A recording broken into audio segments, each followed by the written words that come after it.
Hi everyone, Danny Greaves here, and first of all I would just like to say a big thank you for joining me here on this mini coaching series. The idea is that over each of the 7 parts in this mini series and one bonus part at the end, we're going to cover just a small section of some of the things that we would cover when we were working on a one-to-one basis. So the idea is that as we go through these, you get a little bit of a taste of lots of the different areas where I help coach people and help them to change their lives in a way that helps them live the life that they want. So what you may notice from things that you've read or seen about me before is that I place quite a big emphasis on the importance of the language that we use. So if we think experience in the world is the main way through which we engage in it, and yet language is our most important tool for describing our experience. So language and experience come very, very closely together. And the way that you speak to yourself and the way indeed that you use language will have not only a profound impact on your physiology, but it will also lead you to experience certain things in certain ways which may or may not benefit you. So in this small slice of language that we're going to talk about today, we're just going to cover one word.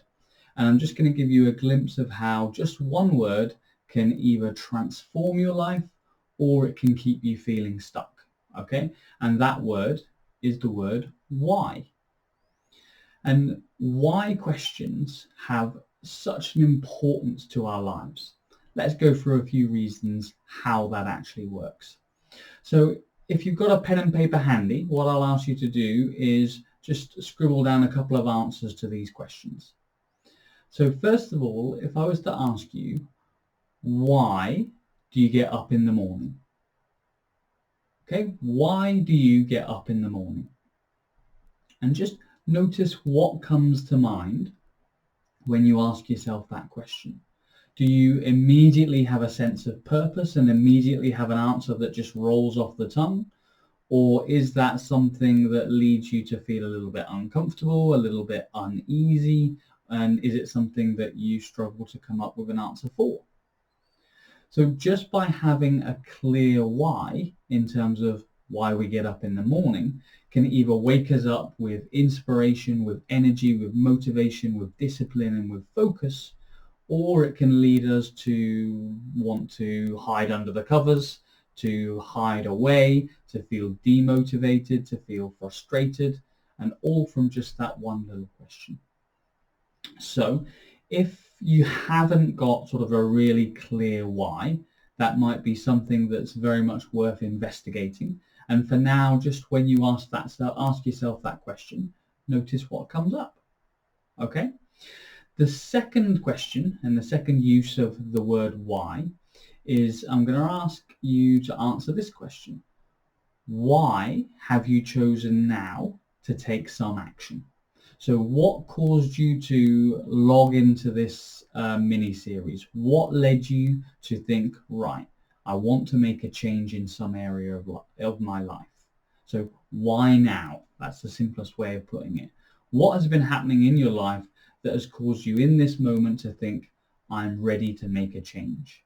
And just connecting with that why can also give you quite a important sense of what's going on in your life and which direction you want to go in. Okay, so if you have the why you get up in the morning and you have the why now, we're now going to have a different look at how why questions, when not used wisely, can actually cause a lot of mental distress and emotional discomfort. Okay, and the reason for that is when you're thinking about yourself or you're thinking about events that have happened in your life that you perceive have caused you some kind of pain or discomfort, a lot of people can get stuck in a cycle of why questions. So things like, why did that happen to me? Or why am I still feeling like this? or why haven't I changed yet? Why is this happening? And what happens is when you use whys in that way, all that happens is you search through all of your memory banks and all of your data files in your subconscious mind, if you like, and you search for all of the possible reasons why either you're not good enough or the reason it happened to you, and you basically search through all the possible negatives for why it could have happened. And what you'll also notice is that those whys don't actually give you a satisfactory answer. All they do is give you possibilities about why it could have happened, but it doesn't give you anything that you can take action on. It doesn't give you anything concrete that you can do anything with. And what you'll also notice is that those type of why questions generally tend to come with a little bit of blame or a little bit of judgment.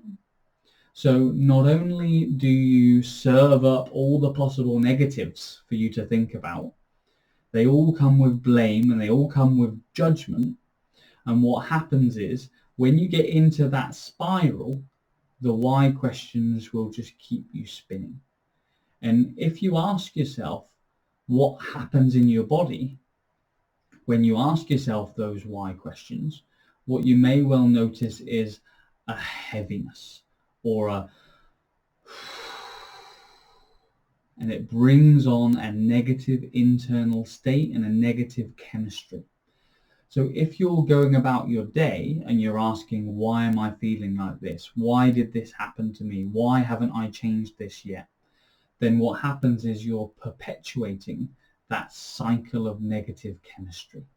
Okay, so in that sense, a why question can have a really negative impact on your system, and it keeps going. So it just keeps going round and round and round. So if you are a person that has been approaching your life asking yourself those type of why questions, all I'm going to encourage you to do is put the pause on those. So basically stop asking those why questions. And anytime you catch yourself asking a why question, so why am I feeling this way, I just want you to change it and flip it around and instead ask yourself a how or a what question. So instead of why am I feeling this way, I just want you to ask yourself, how can I start to feel differently? What can I do now to begin to feel differently? How can I start to feel better? What can I do to feel better? And you'll also notice that when you ask yourself those questions instead, it breaks you out of that why chemistry and it helps you start to move forwards towards a solution.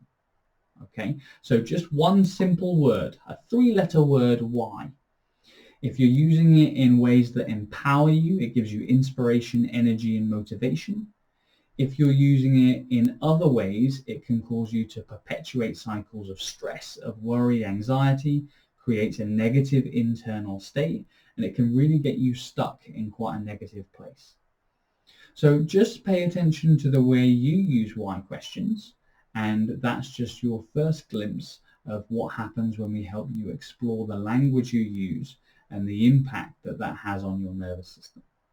So that's all for this episode. Just a nice few little bits of food for thought, and I look forward to seeing you in the next episode. Okay, bye.